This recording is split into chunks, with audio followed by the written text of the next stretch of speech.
มาซื้อตอนเช้านะลูกนะลูกนายโอเคใกล้จะหมดแล้วเหรอคณะมีไม่ถัก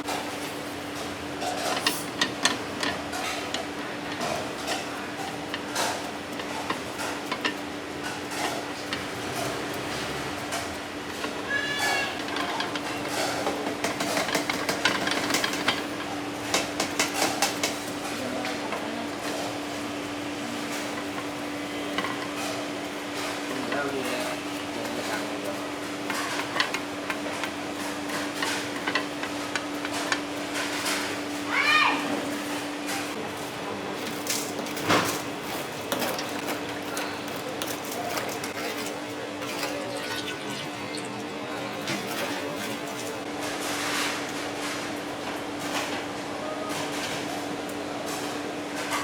อะเนาะ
ร้านแต่ต้นหอม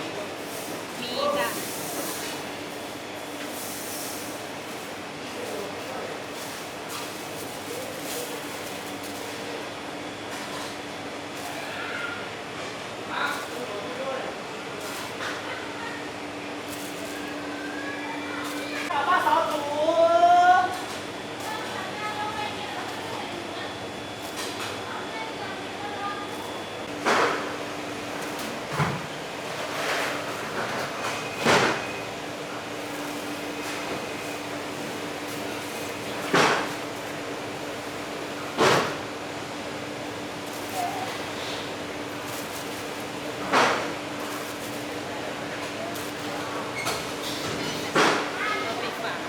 ต้องรอประมาณ10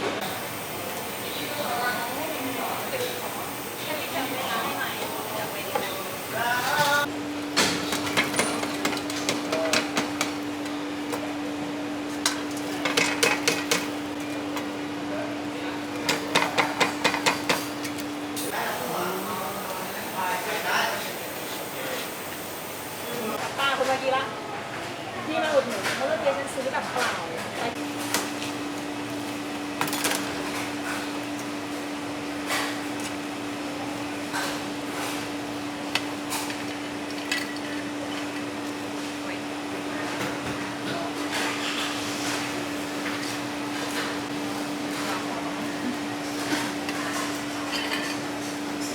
ปกติจะใส่ถุง2 ค่ะขอไว้ข้างหนึ่งนะ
ก้อย่างเดียว